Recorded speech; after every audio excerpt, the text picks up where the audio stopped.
Centre में जाएगा।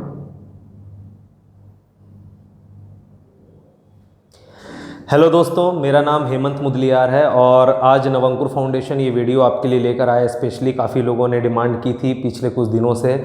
जैसा कि हम सब जान रहे हैं कि लॉकडाउन अभी चल रहा है और सभी अपने अपने घरों पर हैं और थोड़ा सा फ्रस्ट्रेशन और थोड़ी सी टेंशन इस कारण लोगों को आती है। तो कुछ हमारे करीबी लोगों ने और हमारे स्टूडेंट्स ने हमसे डिमांड की थी कि एक आध ऐसा वीडियो आप डालें जिससे हमको थोड़ा मेंटल हेल्थ रिलेटेड बेनिफिट मिले और थोड़ा सा अपने माइंड को स्टेबल रखकर हम अपने अपने काम पर फोकस कर सकें, अपने अपने टारगेट पर फोकस कर सकें। इसलिए आज ये वीडियो हम आपके लिए लेकर आ रहे हैं और ये पार्ट्स में रहेगा, तो इसके और भी पार्ट्स आपको मिलेंगे। पर फिलहाल अगर हम बात करें तो लॉकडाउन और कोरोना ने पिछले 2 महीने अप्रॉक्सीमेट, अगर मैं बोलूँ आज 15 मई है और लगभग 20 मार्च के आसपास से प्रॉब्लम स्टार्ट हुई थी। तो लगभग 2 महीने काफ़ी लोगों की लाइफ को, उनके जीवन को डिस्टर्ब किया है या हो सकता है कि एक अलग डायमेंशन पे पहुंचाया है। इस पर थोड़ा सा फोकस करके सोचना ज़रूरी है। ये वीडियो स्पेशली उन लोगों के लिए है जो वर्किंग हैं या जो स्टूडेंट्स हैं, जो किसी भी तरीके से अपनी डेली लाइफ में बिजी होते थे, ऑफिस में, स्कूल में, कॉलेजेस में या कोचिंग्स में, जो अभी 2 महीने से यहाँ पर कहीं पर भी नहीं जा पा रहे हैं और केवल घर में रह रहे हैं। जिनका एक अलग रूटीन हुआ करता था, जो अपने घर को बहुत कम समय देते थे, उनको अभी मैक्सिमम टाइम घर में स्पेंड करना पड़ रहा है। और इससे रिलेटेड जो प्रॉब्लम्स आती हैं उस पर बेस्ड हमारा आज का ये वीडियो है। आई होप आपको इसमें जो भी कंटेंट रहेगा अच्छा लगेगा, पसंद आएगा और आप ज़्यादा से ज़्यादा इसे शेयर करेंगे। तो स्टार्ट करते हैं। सबसे पहले, कोरोना जब हमारे स्टेट में सबसे पहले आइडेंटिफाई हुआ 19 मार्च को, छत्तीसगढ़ स्टेट में 19 मार्च को ये सबसे पहले एक पेशेंट पाया गया था और उसके बाद से 20 मार्च से यहाँ पर कर्फ्यू टाइप की स्थिति लगी और उसके बाद 22 मार्च को सबसे पहला नेशनल लॉकडाउन हुआ, जो हमारे प्रधानमंत्री साहब के रिक्वेस्ट पर हम सब ने फॉलो किया। और इसके बाद 2-3 दिन का रिलैक्सेशन हमको फिर मिला था। उसके बाद लॉकडाउन पहला वाला आया, उसके बाद लॉकडाउन 2 आया, फिर लॉकडाउन 3 आया जो अभी चल रहा है। और 2 दिन बाद जब ये ख़त्म होगा तो ऐसी अटकलें भी लगाई जा रही हैं कि लॉकडाउन 4 भी आएगा। तो सबसे पहली बात कि हमारे माइंड में घर में रहते रहते, लॉकडाउन में बाहर निकलना लोगों को मना किया गया है, तो घर में रहते रहते कौन कौन सी बातें चल सकती हैं। पहली चीज़, ये सब आप सभी भी जानते हैं कि हम लोग एक तरीके से बिग बॉस के घर में पहुँच चुके हैं। अगर आप अच्छे से सोचेंगे अपनी लाइफ के बारे में, तो जो बिग बॉस आप सीरीज़ देखा करते थे टेलीविज़न में, हमारी अभी की हालत एग्जैक्ट इसी के टाइप हो चुकी है कि एक घर में हम बंद हैं जहां राशन पानी की व्यवस्था है। और एक छोटा सा डिफरेंस है कि हमारे हाथ में सेल फोन है, जो बिग बॉस के कैंडिडेट्स के हाथ में नहीं होता था। तो हम में से मैक्सिमम लोग उसमें भी बिजी हैं। पर क्या लॉकडाउन केवल और केवल आपके सेल फोन में बिजी रहने के लिए ही है? क्या ये एक ऐसा पीरियड है जिसे इमरजेंसी टाइप लगाया गया था, जिसके लिए कोई प्री प्लानिंग नहीं थी? पर क्या हम केवल और केवल सेल फोन में टाइम स्पेंड करके, लूडो टाइप के गेम खेल के, या उसके अलावा अपने डेली रेगुलर कुछ अपडेट्स डाल के, या फिर अपने फ्रेंड से बात करके, या फिर रेगुलर सोशल मीडिया में डिफरेंट पोस्ट शेयर करके, जिससे हमारी लाइफ का भी कोई लेना देना नहीं? जैसे कुछ दिन पहले आया था टिकटॉक वर्सेस यूट्यूब में मिनाटी का, तो इसको लोगों ने बहुत ज़्यादा शेयर किया। ओवरऑल कोरोना से रिलेटेड एक सिंगल भी अपडेट आ जाता है तो लोग उसको इतना ज़्यादा शेयर मार रहे हैं, जबकि वो जानते भी नहीं है कि ये सही है कि गलत है। तो क्या इस तरीके से हम अपना टाइम स्पेंड कर रहे हैं ये सही है, या इसके अलावा भी हम कुछ और कर सकते हैं? जैसे मेरे को अभी भी याद है 22 मार्च को जो पहला लॉकडाउन हुआ था, एक दिन का था वो, उस पर बहुत सारी अटकल एक दिन पहले से लगाई जा रही थी कि एक दिन इंसान घर में कैसे रहेगा। तो किसी ने तो पूरा शेड्यूल भी बना के भेजा था कि आप सुबह इतने बजे उठिए, उसके बाद ये करिए, उसके बाद ये करिए, फिर घर के एल्बम्स देखिए, बच्चों के साथ टाइम स्पेंड करिए, फिर शाम को 5 बजे आपको थाली पीट के उत्साहवर्धन करना है हमारे कोरोना वॉरियर्स का, और उसके बाद इस तरीके से लॉकडाउन का एंड होगा। तो अभी ऐसा करते करते हमको लगभग 2 महीने हो चुके हैं। तो पहली और सबसे इम्पॉर्टेंट बात, होमो सेपियंस जो हमारी प्रजाति का नाम है, हमारी स्पीसीज का नाम है, ये सबसे वीक स्पीशीज़ मानी जाती थी पुराने दिनों में। अगर हम बात करें तो ये इस कदर वीक थी, हमारे पास केवल दिमाग था, शारीरिक तौर पे हम लोग कभी भी स्ट्रांग नहीं माने गए। आज हम इंसान जो पूरी दुनिया पर रूल कर रहे हैं, हमसे छोटे, हमसे बड़े, हर एक जाति प्रजाति पर हमने जो हंटर बरसाए हैं, पर एक समय ऐसा था कि हमारा कुछ भी हैसियत नहीं था इन सब के सामने में, और हम एक बहुत ही दुर्बल किस्म की प्रजाति हुआ करते थे। उस समय से लेकर आज हम इस स्टेज पर पहुँचे हैं कि हर एक बड़ी से बड़ी चुनौती को हम झेल रहे हैं तो केवल अपने दिमाग से और अपने मजबूत हौसलों से। तो इस बात को हमको याद रखना है। हम ऐसे लोग हैं जो काफ़ी सालों से इस धरती पर रहते आए हैं। और एक सबसे इम्पॉर्टेंट बात जो आप लोगों को जान लेनी ज़रूरी है वो ये कि कोरोना जैसी बहुत सी दिक्कतें पहले भी वर्ल्ड में आई हैं और आके चले गई हैं, पर हमारी प्रजाति का कभी समूल नाश नहीं हुआ और ना ही होगा। पर एक बात ध्यान करने वाली ये है कि कोरोना जैसी आफतें हमारा नाश नहीं कर सकती, हमारे दुश्मन केवल हम हैं। जब तक हम नहीं चाहेंगे कि हमारी प्रजाति बर्बाद हो, कोरोना हमको कुछ नहीं कर सकता है। और हम नहीं चाहेंगे, ये वर्ड मैंने इसलिए यूज़ किया क्योंकि अभी भी हमारे लोगों के द्वारा ऐसी गलतियां हो रही हैं जिसके कारण ये बीमारी दिन ब दिन बढ़ रही है। अगर आप आंकड़ों पे जाते हैं तो आज की डेट पे 80,000 टच कर चुका है हमारे देश में कोरोना पॉजिटिव केसेस। अगर देखें ओवरऑल पूरे केसेस की बात करो 80,000 के आसपास आज की डेट में हम पहुंच चुके हैं। पर आप इस पर ध्यान देंगे तो 1% भी नहीं है हमारी पॉपुलेशन का, तो घबराने वाली कोई बात नहीं है। विगत दिनों कुछ न्यूज़ आई थी कि कुछ मजदूर पलायन कर रहे हैं, जो एक स्टेट से दूसरे स्टेट या एक डिस्ट्रिक्ट से दूसरे डिस्ट्रिक्ट अपने घरों पे की ओर जाते हैं, वो एक्सीडेंट में गुजर रहे हैं। अभी 2-3 दिनों से ऐसी काफ़ी न्यूज़ चल रही, एक आध हफ्ते से, कि कुछ मजदूर डेथ हो गई या गुजर गए या जो भी था। आप अगर इन आंकड़ों को भी देखेंगे कि कितने मजदूर ऐसे थे जिनकी डेथ सड़क हादसों पे हुई है, उससे भी कम लोग कोरोना से मरते हैं। तो ओवरऑल बात करें तो कोरोना टेंशन लेने वाली चीज़ नहीं है। पर हाँ, टेंशन जो होती है वो इसलिए होती है कि आप अगर अपने घर में, अगर हम घर को डिफाइन करें तो ये एक ऐसा प्लेस होता है जिस पे हर कोई सुकून तलाशने के लिए जाता है। अपने दिन भर की थकावट भरी ज़िंदगी और अपनी लाइफ से जब वो थक जाता है तो एक घर ऐसी जगह है जहाँ पर उसको अच्छा खाना मिले, आराम मिले, लोगों का प्यार मिले, अपने लोगों का।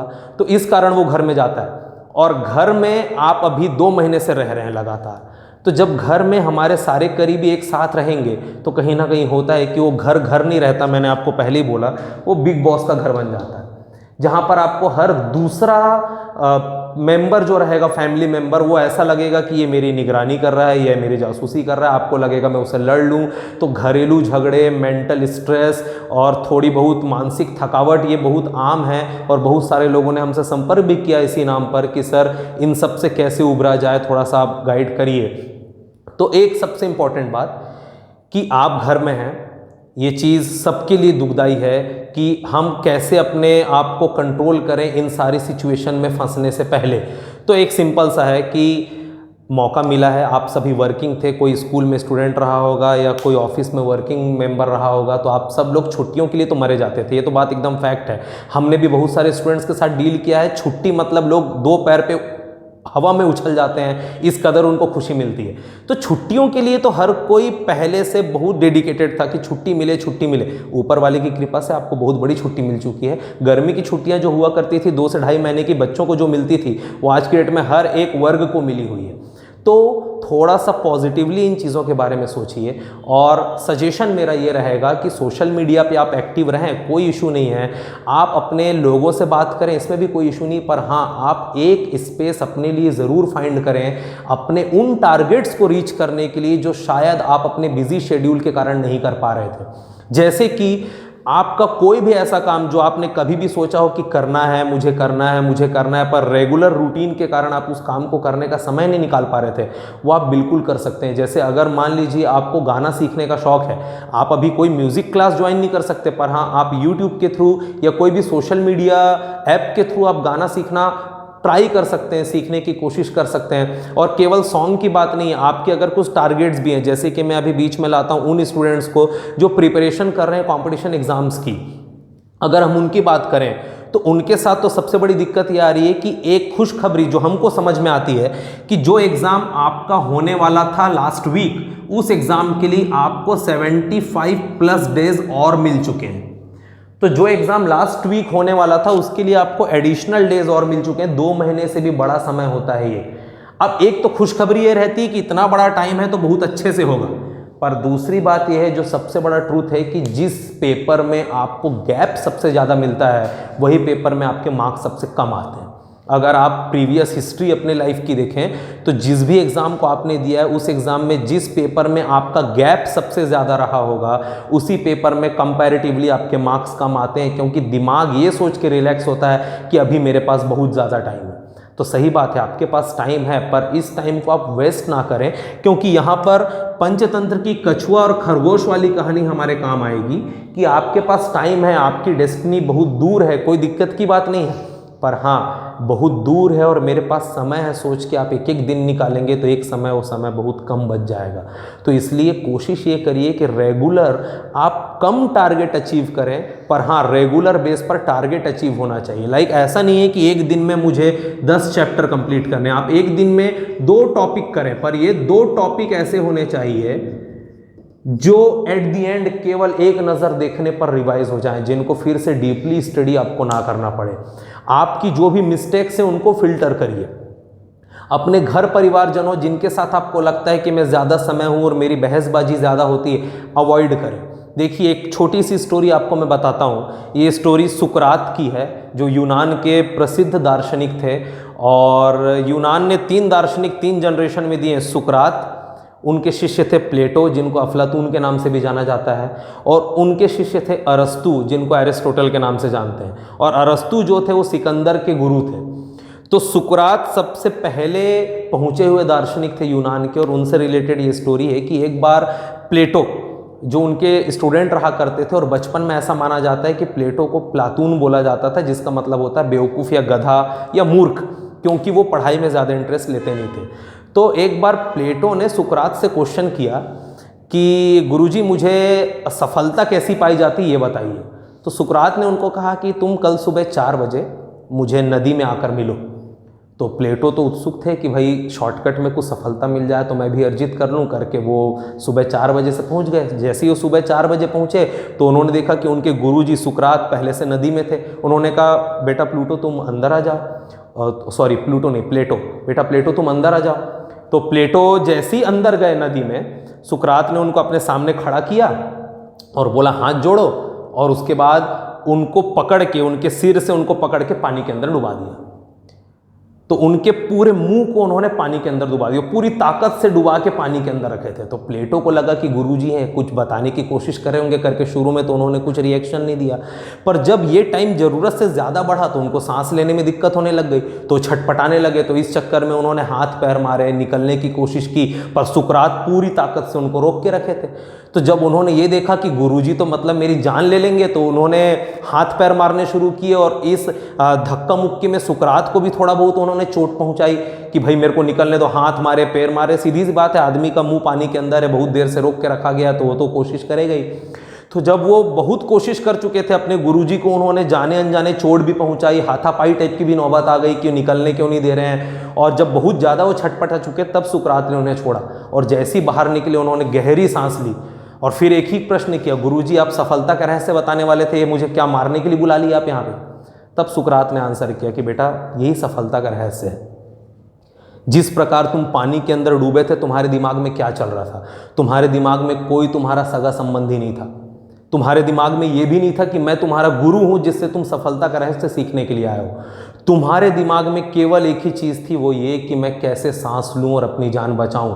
और इस चक्कर में तुमने ये भी नहीं सोचा कि तुम अपने गुरु को चोट पहुंचा रहे हो, तुम उनको हाथ पैर मार रहे हो, तुम बाहर निकलने के लिए छटपटा रहे हो, तुम अपने मुंह से अभद्र शब्द निकाल रहे हो मेरे लिए कि आप मुझे बाहर क्यों नहीं आने दे रहे हैं। तो जिस डेडिकेशन से तुम सांस लेने के लिए उतावले हो रहे थे, और इस चक्कर में तुमने किसी को भी किसी भी तरीके से जज नहीं किया, और केवल अपनी जान बचाने की तुम्हारी अंदर जो जीत थी, बस यही जीत ज़रूरी है आपको किसी भी तरीके से सफल होने के लिए। तो ये सुकरात ने बहुत अच्छा लेसन दिया था प्लेटो को, और उसके बाद प्लेटो भी बहुत महान दार्शनिक बने। और ये स्टोरी मैं आपको इसलिए बता रहा हूँ कि अभी आपकी लाइफ में जो चीज़ें हो रही हैं वो वैसी हैं। आप एक ऐसे कैरेक्टर हैं जो एक लॉकडाउन रूपी नदी में डूबा हुआ है, और आपको ये चाहिए कि जब आप इस नदी से बाहर निकलें तो आप उस टारगेट को रीच करें जिस टारगेट के लिए आपको ये टाइम मिला है, ना कि आप उन चीज़ों पर इंगेज हो जाएं जिन चीज़ों पर आपको इंगेज नहीं होना चाहिए। तो ये बहुत इंपॉर्टेंट लेसन है, इसको ध्यान में रखेंगे, क्योंकि एट द एंड एक लॉकडाउन शुरू हुआ था 20 मार्च से। अगर मैं सीजी की बात करूं तो हम लगभग 20 मार्च से लॉकडाउन टाइप की कंडीशन को फेस कर रहे हैं। 20 मार्च से लेकर आज मई का मंथ आ चुका है, और पता नहीं ये लॉकडाउन और कब तक भी कंटिन्यू होगा। मैं डरा नहीं रहा हूं, पर मैं एक चीज़ जरूर बोलूँगा, WHO ने, कल ही मुझे न्यूज़ प्राप्त हुई है कि WHO ने एक जनरल नोटिस जारी किया है कि इतना जल्दी कोरोना को बीट करना किसी के बस की बात नहीं है। तो सबसे बेस्ट होगा कि हम इस कोरोना के साथ अपनी लाइफ को जीना सीखें। मतलब एक तरीके से अनुकूलन की प्रोसेस है ये कि जब हम कंडीशंस को कंट्रोल नहीं कर सकते अपने अकॉर्डिंग, तो हम खुद को उन कंडीशंस के साथ जीने लायक हैबिटेबल बना लेते हैं। तो अगर हमें कोरोना के साथ ही आगे लाइफ को कंटिन्यू करना है तो बेटर है कि इसके बारे में ज़्यादा सोचने की बजाय आप ये सोचें कि ये होगा कैसे। जैसे मैंने आपको शुरू में कहा इस लेक्चर के, हमारा दुश्मन कोरोना नहीं, हमारे दुश्मन हम खुद हैं। अगर हम कुछ छोटे मोटे पॉइंट्स को फॉलो करें कि अगर रेगुलर लाइफ में आप किसी से मिलते थे तो शेक हैंड करते थे, अब मत करिए। आप गले मिलते थे, मत मिलिए। आप एक रेगुलर डिस्टेंसिंग मेंटेन करिए लोगों से। बातचीत करते समय मुंह में हाथ रखिए, मास्क को कैरी करिए बाकायदा। वैसे भी हमारी कंट्री में ये मास्क चलन पुराना है, अभी तो लोग मास्क लगा के घूम रहे हैं, अदरवाइज लोग स्कार्फ को मुंह में 24 घंटे बांध के भी घूमते थे। तो हमारे लिए कोई नई चीज़ नहीं है। लाइक अमेरिका टाइप की ऐसी कंट्रीज है जहाँ पर लोग स्कार्फ मुंह में बांधने का चलन नहीं है। पर हाँ, हमारी कंट्री ऐसी है कि जहाँ पर आप किसी को भी घर से बाहर निकलते देखोगे वो हाथ में यहाँ तक ग्लव्स, मुंह पे पूरा मास्क। तो शायद ही कोई ऐसा होगा जो बिना गमछे के या बिना मास्क के कहीं जाता है। तो ये तो हमारा कल्चर है और शायद ये बहुत बड़ा कारण है कि कोरोना हमारे देश में उस रफ्तार से नहीं फैल रहा है जिस रफ्तार से बाकी कंट्रीज को उसने अपना निशाना बनाया है। तो ये अच्छी चीज़ है। तो प्लीज़ अब थोड़ी बहुत चीज़ों के साथ हम इसको कंटिन्यू करें तो ज़्यादा बेटर है और हम इसके साथ अच्छे से रह सकते हैं, बशर्ते जब ये चीज़ें ख़त्म हो, लॉकडाउन का जब भी लास्ट डे हो, हमारी लाइफ रेगुलर ट्रैक पर आए और हम अपने एग्ज़ाम से अपनी प्रिपरेशन के लिए उस समय सोचें और फिर ये सोचें कि एक बहुत बड़ा पीरियड हमारे हाथ से जा चुका है। ये नौबत मत आने दीजिए, ये मेरी आप सभी से सीरियस रिक्वेस्ट है। हम सब परेशान हैं, कोई भी अपनी लाइफ में खुश नहीं होता। छुट्टी मिलने से भी परेशानी है हमें, छुट्टी नहीं मिलने से भी परेशानी है। तो बेटर ये होगा कि बजाय इसके कि हम अपनी परेशानियों पे कंसंट्रेट करें, हमें कंसंट्रेट करना चाहिए उन सॉल्यूशंस पे जो हमारी आगे आने वाली लाइफ को ज़्यादा अच्छा बना सकते हैं, जो हमारे टारगेट को अचीव करने में हमारे काम आ सकते हैं। एक छोटी सी बात और बोलूँगा, ये सब करते हुए आप घर में हैं, आप कहीं बाहर आ जा नहीं सकते, आप थिएटर्स नहीं जा सकते मूवी देखने के लिए, फ्रेंड्स के साथ घूमने नहीं जा सकते, आप किसी भी तरीके से पार्टीज़ नहीं कर सकते, आप घर में ही पैक्ड हैं पूरे। और उस पर मैं आपको ये बोल रहा हूँ कि आप प्रिपरेशन पर फोकस करो, कहीं ना कहीं माइंड सेचुरेट होता है। इस सेचुरेशन से बचने का एक और उपाय है कि आप अपने रेगुलर रूटीन में वो सारे काम भी ज़रूर करें जिनसे मेंटली आपको रिलैक्सेशन फील हो। कोई भी काम हो सकता है। मैं किसी का घोर विरोधी और समर्थक नहीं हूं, पर मैं ये भी बोलूँगा कि अगर आपका दिल खुश होता है दिन में एक टिकटॉक वीडियो बना के, तो मेरा सजेशन है कि अगर आप कभी ऐसा लगे कि माइंड सेचुरेट हो चुका है, बाकायदा एक टिकटॉक वीडियो आप बनाइए। हर वो काम करिए आप जिससे आपको खुशी मिले। 3 ही काम है आपके पास। पहला ये कि आप अपनी लाइफ को सेफ रखें इस कोरोना और बाकी दूसरी चीज़ों से इस लॉकडाउन के इंटरवल में।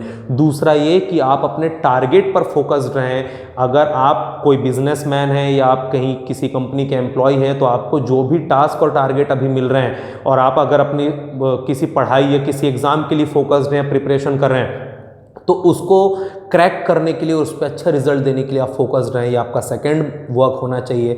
और थर्ड वर्क आपका केवल एक ही होना चाहिए इस लॉकडाउन में कि आप हर वो काम करें जो आपको मेंटली रिलैक्स करे, जो आपकी टेंशन्स को दूर करे। चौथी इंपॉर्टेंट बात मैं आपको ये बोलना चाहूँगा कि इस पीरियड में आप किसी भी चीज़ को लेकर अगर टेंशन लेते हैं तो टेंशन लेने का कोई औचित्य नहीं है, क्योंकि एक पॉइंट फिक्स्ड है। वो पॉइंट ये है कि चिंता से कभी सॉल्यूशन नहीं निकलता। टेंशन केवल आपको परेशान कर सकती है, आपका फ्रस्ट्रेशन लेवल बढ़ा सकती है, आपको डिस्टर्ब कर सकती है मेंटली। तो इसलिए सोचिए मत, आप जो चीज़ कर सकते हैं वो बस ये है कि आप कर सकते हैं। तो टारगेट में ये लीजिए कि जब भी आपको किसी चीज़ की टेंशन हो, हमारे पास एक बहुत लंबा पीरियड है, तो चुपचाप सोचना छोड़ के आप उस काम को करने में मन लगाइए। और अगर किसी कारण से मन कंटिन्यू ना लगे तो वो काम करिए जो आपको मेंटली रिलैक्स करे। ये पॉइंट ध्यान में रखिएगा। और इसके आगे आपको कुछ स्टूडेंट्स ने मुझसे ये भी कहा था कि सर JEE या नीट के लिए प्रिपरेशन कैसे करें, उस पर एक वीडियो हमें चाहिए। तो कंटिन्यूएशन में सेकेंड वीडियो में आप लोगों को ज़रूर डिस्कस करूंगा कि आप कंपटीशन एग्जाम के लिए घर बैठे किस तरीके से प्रिपरेशन कर सकते हैं। मैंने काफ़ी सारे लोगों को फ़ोन में और मैसेजेस के थ्रू ये जानकारी दी है, पर एक ब्रीफ नॉलेज आपको अभी ज़रूर दूंगा मैं कि आप घर बैठे क्या करें कि कंपटीशन एग्जाम की तरफ आप फोकस्ड होकर काम कर सकें। और इससे रिलेटेड और भी पॉइंट्स हम डिस्कस करेंगे नेक्स्ट वीडियोज़ में। Thank you.